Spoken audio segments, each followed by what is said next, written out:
As Nelson Mandela once said, Gorb is life, Gorb is love, and we should all ascend with Gorb.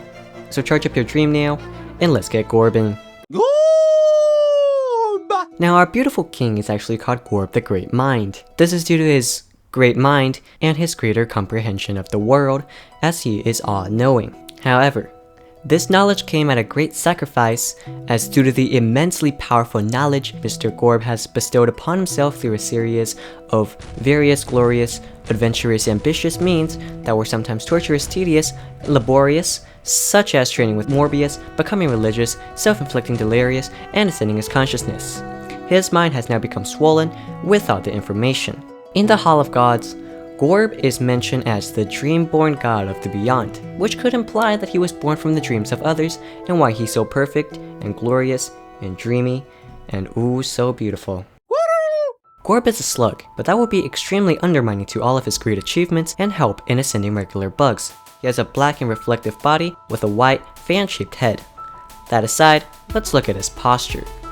As you can see, he has a part of his back visible above his head, which would mean that this is his posture. And while I love everything Gorb and Gorb related, this is something not even XQC can be, and I would highly recommend a chiropractor. As you know, Gorb is the most powerful bug in all the lands of Hollow Knight. He has strength unparalleled by all other warriors across the realm.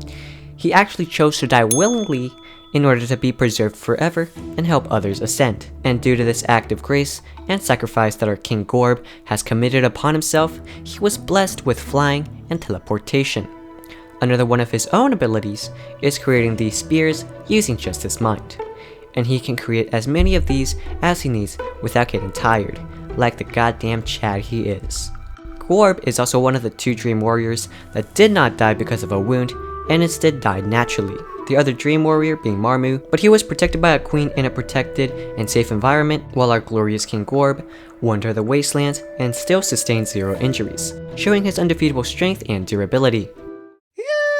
So there's a theory that Gorb is actually a fallen Godseeker, but this is wrong. But hey, let's still hear out the people on why our glorious king is a Godseeker. So the first reason is that Gorb and the Godseekers both look similar, as they have crowns, which I guess makes sense. But here's the thing, one of them is a crown, the other is a brain.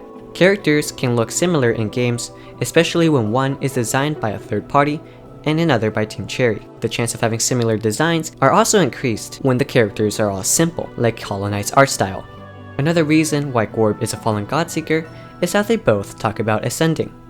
And I know you heard it from various YouTubers, but here, the intention truly matters. When beautiful Gorb talks about ascension, he wants to help you be a better form of yourself, while the pathetic Godseekers only want to parasite off of you to help them ascend higher, which is why I believe King Gorb is not a part of the Godseekers, and is actually his own glorious species.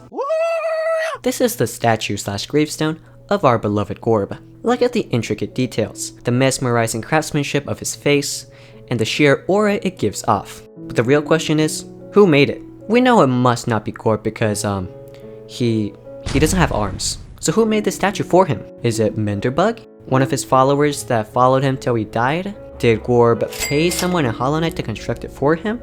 And why did he pick this spot to be buried? There are so many more beautiful places in Hollow Nest than this wasteland. Well, I believe he was buried on top of the Howling Cliffs as a test for those who want to seek out his glorious glory. Think of Kung Fu Panda, or like Lego Ninjago, or any Shaolin temple for that fact. It's either this, or he just really likes the Howling Cliffs for some reason. Either's fine, honestly. And for the other questions, I have absolutely no idea. Gorb might just be built different, and just constructed it with his mind. Who knows? Hey there, wanna know how to be Gorbin and Ascendant at the same time? Well, it's by subscribing. My name's Clammy Guy, and I support this message. Yeah. So, how do we ascend with Gorb? Well, to me, I believe it's through pain-inducing combat.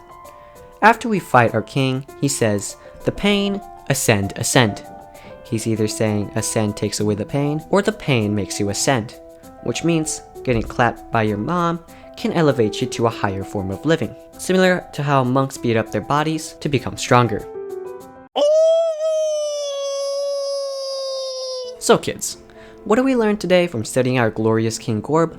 Well, pain is the best teacher, and for one to understand, they must experience bliss and agony. We learn to dream beyond and keep learning, to never give up, and to help others be the best version of themselves. And this all came from a bug in a game. Alright, subscribe.